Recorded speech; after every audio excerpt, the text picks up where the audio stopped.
Good morning. How you doing today? Pastor Gainey here to share the Word of God with you this morning. And I just pray God has richly blessed you. And I want to thank each and every one of you for watching these videos on Facebook or YouTube. Thank you for your comments back to me. Thank you for the good mornings. And some days I know I'm late getting back to you, but I want you to know I appreciate each and every word that you tell me or share with me. And I thank you so much for that. Just keep us in your prayers. I want to talk to you today in Jeremiah chapter 9, verse 23 and 24. It says, "Thus saith the Lord, let not the wise man glory in his wisdom, neither let the mighty man glory in his might. Let not the rich man glory in his riches, but let him that glorieth glory in this, that he understandeth and knoweth me, that I am the Lord, which exercise loving kindness, judgment, and righteousness in the earth. For in these things I delight, saith the Lord." He begins here, Jeremiah does, by telling us, the Lord said, don't let man glorify in his wisdom. You know, there's a lot of people today, and there's some smart people out there. I'm not going to argue about that.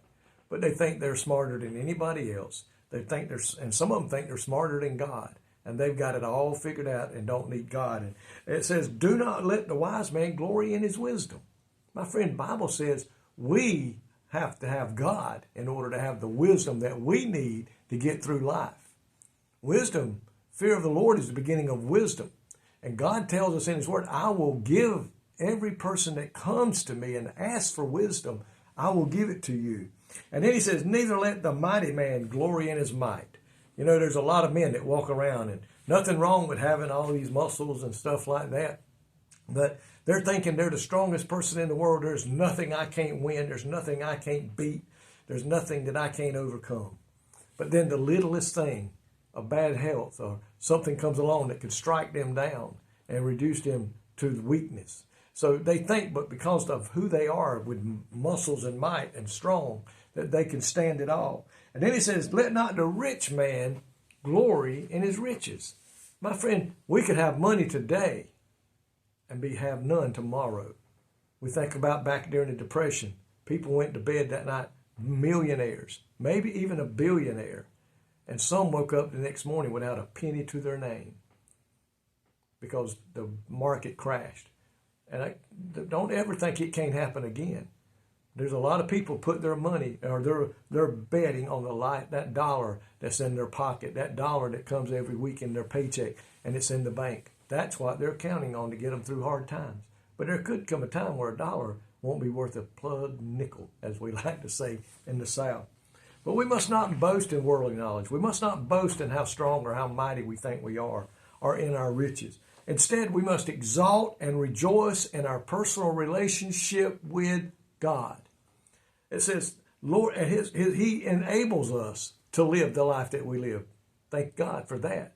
All earthly value pales in significance when compared to the joy of knowing God, knowing that he already knows what we have need of before we even begin to pray, and that he is more than able to supply our every need. God puts a higher priority on knowing him personally and living a life that reflects him to others.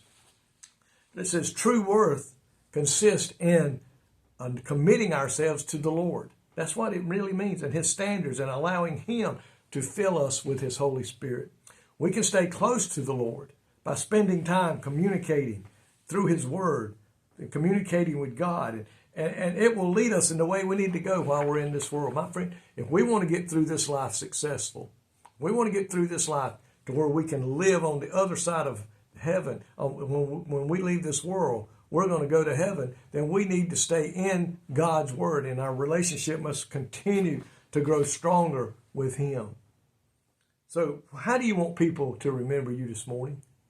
Do you want them to remember you for what you used to have? Boy, that was bad. What happened to so-and-so? Or do you want to hear the people saying, he's a man of God, she's a woman of the Bible. They live according to God's word, and God has blessed them. So today, let's look. Don't boast in what we think we have. Don't boast in who we think we are. Because without Jesus Christ in our life, we are nothing.